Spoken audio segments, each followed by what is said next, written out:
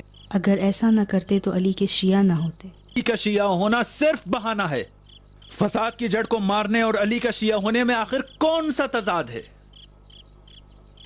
یہ لوگ بلا وجہ اپنے کو علی کا شیعہ کہتے ہیں۔ مجھے شک نہیں کہ ہانی کو یزید کے انتقام کا ڈر تھا، صرف اپنے انجام کی پرواہ تھی اسے۔ اگر وہ یزید کے انتقام سے ڈرتے تو یزید کی بیعت نہ توڑتے۔ یہ بیعت شکنی صرف روزی روٹی کمانے کا دھندا ہے، صرف قیمتوں کا مول تول ہے۔ بیعت اس لیے توڑی ہے کہ دین فروشی اور خیانت کے اس بازار میں چند سکے مل جائیں۔ کل اگر ابن زیاد نے ان کی قیمتیں معین کر دی، سب تسلیم ہو جائیں گے اور متی۔ اے کاش کہ مسلم ابن عقیل اس گھر میں ہوتے۔ مجھے یقین ہے کہ اگر مسلم ابن عقیل بھی ہوتے تو ابن زیاد کو قتل نہ کرتے۔ نہیں، مجھے یقین ہے کہ مار ڈالتے۔ ابن عقیل ابن زیاد کے خون کے پیاسے ہیں۔ ہو سکتا ہے کہ مسلم ابن عقیل ابن مرجانہ کے خون کے پیاسے ہوں، مگر یہ نہ بھولو کہ مسلم سفیر حسین ہے۔ حسین فرزند علی۔ علی کے اصولوں میں غافل کشی اور مہمان کشی ممنوع اور حرام ہے۔ تم کیسے علی کے مرید ہو جو علی کے اصولوں کو نہیں جانتے؟ اگر علی نے دھوکے سے قتل کیا ہوتا تو صفین کی جنگ اتنی طولانی نہیں ہوتی۔ یہ غلط کیا انہوں نے، خدا کی قسم غلط کیا انہوں نے۔ استغفار کرو استغفار، تم بھی خوارج جیسے ہو گئے ہو۔ علی اس لیے علی تھے چونکہ برائی کا بدلہ برائی سے اور شر کا بدلہ شر سے نہیں دیتے تھے، ورنہ علی کے کردار اور دوسروں کے کردار میں کیا فرق ہوتا؟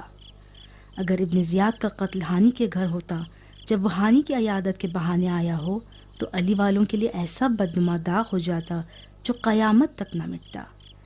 ابن زیاد کا قتل گویا علی کی جوان مردی کا قتل ہوتا۔ رہنے دو ماریا،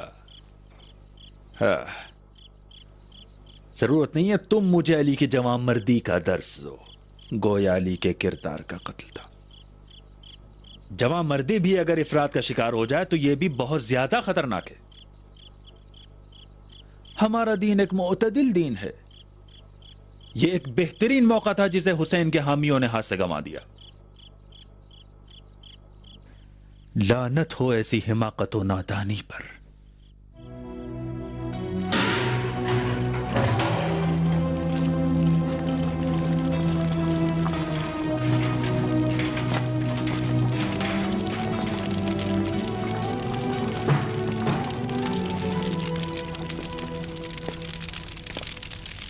ہاں، وہاں کیا دیکھ رہی ہو؟ اس قربانی سے تمہیں کیا مطلب؟ یہاں کھڑی کیا کر رہی ہو؟ جاؤ سبزی کاٹو، برتن دھو، جاؤ۔ جی اچھا۔ حمیرہ، جی بانو۔ سنا ہے لگاتار بیت المال کے چکر کاٹ رہی ہو؟ بس ایک ہی دفعہ دیکھنے گئی تھی۔ جا کے دیکھ آئی؟ نہیں بانو، نگہبانوں نے دیکھنے نہیں دیا۔ بیت المال میں کیا چیز دیکھنے کی ہے؟ سنا تھا کہ وہاں رنگ برنگ کے ہیرے جواہرات ہیں۔ سونے کا رنگ تو دیکھا تھا میں نے، لال و یاقوت اور زمرد وغیرہ دیکھنا چاہتی تھی۔ میں یقین کر لوں؟ یقین کیجیے بانو۔ بے وقوف، غلط خیالات کو اپنے دل سے نکال دے۔ میں باعزت و آبرومند ہوں، میں نے مستحق سمجھ کر کام دیا ہے۔ اب تو میری عزت کو مٹی میں نہ ملا۔ اب دوبارہ تو بیت المال کی طرف گئی تو یاد رکھنا مجھ سے برا کوئی نہیں ہوگا۔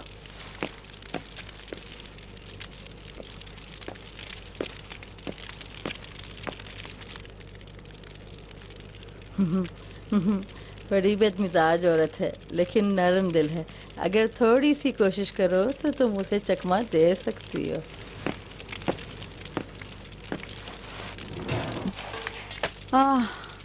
شکریہ حرے، اگر تم نہ ہوتی تو میں گئی تھی۔ کھڑی کیا ہو، چلو کام پہ لگ جاؤ۔ اب میں جاتی ہوں۔